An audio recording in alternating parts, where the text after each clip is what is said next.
over our morning tea and blueberry pancakes, felt that it might be good to give this little guy a read, and I've settled on Mother Hulda. Hulda? Hulda? Eh. A widow had 2 daughters. One was real pretty and industrious, and the other was ugly and lazy. And as the ugly one was her own daughter, she loved her much the best, and the pretty one was made to do all of the work and be the drudge of the house. Every day the poor girl had to sit by a well on the high road and spin until her fingers bled. Now it happened once that as the spindle was bloody, she dipped it in the well to wash it, but it slipped out of her hands and fell in. Right? Then she began to cry, and she ran to her stepmother and told her of her misfortune, and her stepmother scolded her without mercy and said in her rage, "As you've let the spindle fall in, you must go and fetch it out again." And then the girl went back to the well, not knowing what to do, and in the despair of her heart she jumped down into the well the same way the spindle had gone, and after that she knew nothing. And she came to herself, and she was in a beautiful meadow, and the sun was shining on the flowers that grew around her, and she walked through the meadow until she came to a baker's oven that was full of bread. And the bread called out to her, "Oh, take me, or I shall burn. I am baked enough already." I really have no idea what bread is supposed to sound like. Then she drew near, and with the baker's peel she took out all the loaves one after the other, and she went farther until she came to a tree weighed down with apples, and it called out to her, "Oh, shake me, we apples are all of us ripe." And then she shook the tree until the apples fell like rain, and she shook until there were no more to fall, and when she had gathered them together in a heap, she went on further, and at last she came to a little house, and an old woman was peeping out of it. But she had such great teeth that the girl was terrified and about to run away, only the old woman called her back. "What are you afraid of, my dear child? Come and live with me, and if you do the housework well and orderly, things shall go well for you. You must take great pains to make my bed well, and shake it up thoroughly, so that the feathers fly about, and then in the world it snows, for I am Mother Hulda."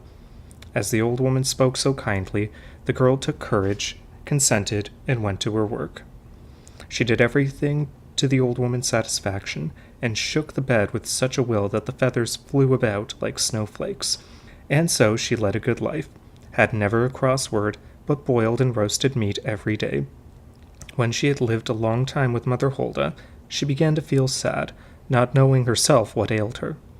At last she began to think that she must be homesick, and although she was 1,000 times better off than at home where she was, yet she had a great longing to go home. At last she said to her mistress, "I am homesick, and although I am very well off here, I cannot stay any longer. I must go back to my own home." Mother Hulda answered, "It pleases me that you should wish to go home, and, as you have served me faithfully, I will undertake to send you there." She took her by the hand and led her to a large door standing open, and as she was passing through it, there fell upon her a heavy shower of gold, and the gold hung all about her, so that she was covered with it. "All this is yours, because you have been so industrious," said Mother Hulda, and, besides that, she returned to her spindle, the very same that she had dropped in the well. And then the door was shut again, and the girl found herself back again in the world, not far from her mother's house.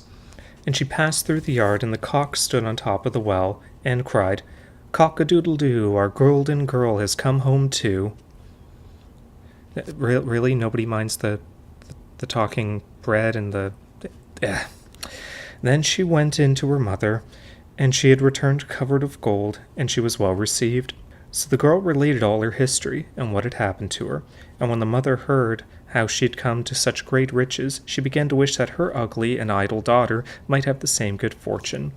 So she sent her to sit by the well and to spin, and, in order to make her spindle bloody, she put her hand into a thorn hedge. Then she threw the spindle into the well and jumped in herself. She found herself, like her sister, in a beautiful meadow, and followed the same path. And when she came to the baker's oven, the bread cried out, "Oh, take me, or I shall burn. I am quite done already."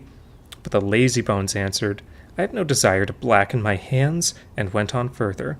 Soon she came to the apple tree, who called out, Oh, shake me, we apples are all us ripe. But she answered, That's all very fine. Suppose one of you should fall on my head? And then she went on further, and she came to Mother Hulda's house, and she did not feel afraid, as she knew beforehand of her great teeth, and entered into her service at once. The first day she put her hand well to the work, and was industrious, and did everything Mother Hulda bade her, because the gold was expected. But the second day she began to be idle, and the third day still more. And she did not get up in the morning.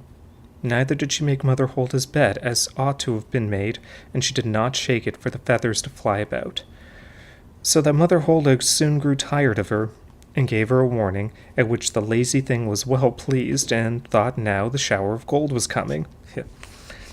Soon Mother Hulda led her to the door, and she stood in the doorway. Instead of the shower of gold, a great kettle full of pitch was emptied over her. That is the reward for your service, said Mother Hulda, and she shut the door. So the lazy girl came home covered in pitch, and the cock on top of the well, seeing her, cried, Cock-a-doodle-doo, our dirty girl has come home too. And the pitch remained sticking to her fast, and never, as long as she lived, could it be got off.